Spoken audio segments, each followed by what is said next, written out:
दुधोंडी गणात भाजपमध्ये खळबळ, पांडुरंग घाटगे बंडखोरीच्या तयारीत। पंचायत समिती दुधोंडी गणातून पांडुरंग घाटगे यांनी निवडणूक लढवण्याच्या तयारीने उमेदवारी अर्ज दाखल केला होता। सुरुवातीला भाजपच्या वरिष्ठ नेत्यांनी त्यांना उमेदवारी करण्यास स्पष्ट शब्दात सांगितलं होतं, मात्र ऐनवेळी पक्षाने उमेदवारी दुसऱ्याच उमेदवाराला दिल्याने घाटगे समर्थकांमध्ये तीव्र नाराजी पसरली। भाजपकडून उमेदवारी अर्जासाठी आवश्यक असलेला एबी फॉर्म न दिल्यामुळे संभ्रम आणि असंतोष अधिकच वाढला। या पार्श्वभूमीवर आज सायंकाळी तुपारी येथे घाटगे समर्थक व कार्यकर्त्यांची तातडीची बैठक घेण्यात आली। बैठकीत पक्षाच्या भूमिकेविरोधात संतप्त प्रतिक्रिया उमटल्या। कार्यकर्त्यांच्या जोरदार आग्रहास्तव आणि स्थानिक पातळीवरील पाठिंब्याच्या भरवशावर पांडुरंग घाटगे भाजपमधून बंडखोरी करून पंचायत समिती निवडणूक लढवण्याचा निर्णायक पाऊल उचलणार असल्याचे स्पष्ट झाले। या घडामोडीमुळे दुधोंडी गणात भाजपच्या अडचणी वाढण्याची शक्यता व्यक्त होत आहे। 30 वर्षापासून या पक्षात भाजप म्हणण्यापेक्षा संपतराव चव्हाण, संपतराव देशमुख यांच्याबरोबर आम्ही खांद्याला खांद्या लावून काम केलं। आता आम्ही जिल्हा परिषद, आमदारगी सगळ्या गोष्टीला त्यांना आम्ही आमचा सगळं गोसावी समाज, रामोशी समाज, आमचा इतर धनगर समाज सगळ्यांनी मिळून आम्ही त्यांना पाठिंबा देऊन निवडून आणलं। तरी आत्ता दुधोंडी गटातनं आरक्षण ओबीसी आरक्षणची सीट होती। त्यावेळी आम्ही कार्यकर्त्यांनी विचारलं, आमच्या नेत्यांनी विचारलं आमचा अर्ज भरू काय, तर त्यांनी तुमचा दाखला असला तर भरा म्हणून सांगितलं। आम्ही अर्ज भरला, सगळं झालं। अर्ज भरल्यानंतर आम्हाला कळालं की एबी फॉर्म तुम्हाला काय दुसरीकडे दिलेला आहे, तुम्ही काय हे करू नका। मग सरळ जर तुम्ही आमच्यावर अन्याय करत असेल तर आरक्षण सोडत असेल, आरक्षणमध्ये तुम्ही आम्हाला जर तिकीट देत नसेल तर ह्या पक्षाने आमचा विचार का केला नाही, का करू नये? आमच्यावर सरळ अन्याय होतोय। आणि ह्या आरक्षण भारतरत्न बाबासाहेब आंबेडकर यांनी ही घटना लिहिलेली होती, त्या आरक्षणचा आम्हाला काय उपयोग आहे? मग तुम्ही आरक्षण सोडताच कशाला? मला अर्ज भरण्यासाठी नेत्याने सांगितलं होतं, आम्ही अर्ज पक्षातनं भरला। पक्षातनं अर्ज भरल्यानंतर आम्हाला कळाले की एबी फॉर्म स्त्री गटातनं पुरुष गटातनं होतं, मग ते स्त्री त्यात उमेदवारी अर्ज त्यांना दिला। तरी आम्ही आमचं सगळे कार्यकर्ते सगळे नाराज आहे। नाराज असल्यामुळं आम्हाला जर पक्षाने आमचा विचार नाही केला तर आम्ही अपक्ष सगळ्यांच्या विचारानं अपक्ष आम्ही लढणार। आम्ही काय गप बसणार नाही। जर पक्षाने आमचा जर विचार नाही केला तर आम्ही लढणार।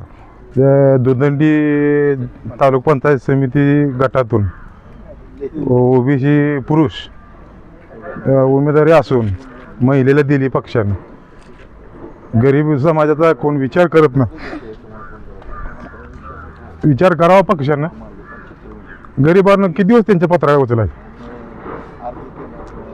पक्ष जर याचा विचार करत नसला तर गोरगरिबांना पक्षाच्या मागे राहायचं का नाही?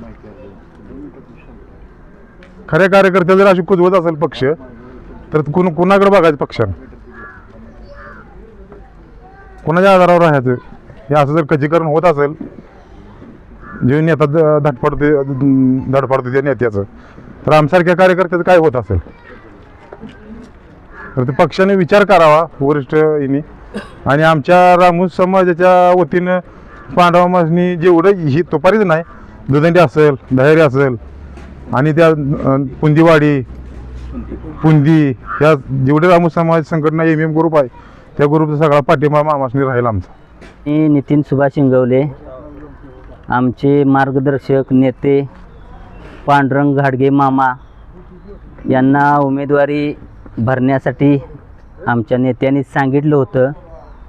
त्यांनी शक्ती प्रदर्शन करून उमेदवारी दाखल केली, पण आम्हाला म्हणजे आमच्या पांडवामाच्या अर्जाला एबी फॉर्म मिळाला नाही, म्हणजे आम्हाला डावलले असं आम्हाला वाटतंय। आणि खरा प्रश्न असा आहे की ओबीसीची जागा असताना ओबीसी समाजावर अन्याय होतोय असं वाटतंय. त्या ठिकाणी ओबीसीला कुणालाही द्यायला दिलं असतं तर काय वाटलं नसतं. पण आता असं आम्हाला वाटतंय की इथून पुढे असाच अन्याय होईल काय. मग जर आम्ही असं प्रत्येक वेळेला अन्याय सोसू लागलो तर आम्हाला खऱ्या अर्थानं की आमच्यावर अन्यायच होईल असं आम्हाला वाटतंय. तर आपल्या सर्व नेत्यांनी त्याचा विचार करावा पुन्हा एकदा. नसेल तर मग आम्हाला पण विचार करावा लागेल की बाबा काय निर्णय घ्यायचा ते. आता भाजपातील वरिष्ठ नेत्यांनी आमचे नेते माननीय पांडुरंग घाडगे यांना एक शब्द दिला की तुम्ही उमेदवारी अर्ज दाखल करा ओबीसी प्रवर्गातनं. मग मामांनी त्यांचं म्हणणं ऐकून पूर्व कार्यकर्त्यांच्या ताकदीनिशी अर्ज दाखल केला. त्या सगळ्या प्रक्रियेनंतर पक्षाकडनं अपेक्षा होती की एबी फॉर्म मिळावा आणि मामांचा अर्ज पात्र ठरावा. पण पक्षाकडनं तो एबी फॉर्म आम्हाला मिळाला नाही. तो अर्ज मिळाला नसल्यामुळं आता सर्व कार्यकर्त्यांची भावना अशी होते की कदाचित आम्हाला डावललं जाते का आम्हाला विरोध केला जातोय, आम्ही नक्की कोणती ठाम भूमिका घ्यायची. या सर्व गोष्टींचा विचार करण्यासाठी आज आम्ही मामांच्यावरती प्रेम करणारे सर्व कार्यकर्ते एकत्र आलो आहोत. आणि आम्ही सर्वांनी विचार करून असा निर्णय घेतला आहे की मामांना जर पक्षातर्फे डावललं जात असेल तर आम्ही मामांच्या सोबत कायम नेहमी उभं राहणार. आणि मामांनी अपक्ष जर लढवायचा निर्णय घेतला तर त्या निर्णयामध्ये पण आम्ही मामांच्या पाठीशी खंबीरपणे कार्यकर्ते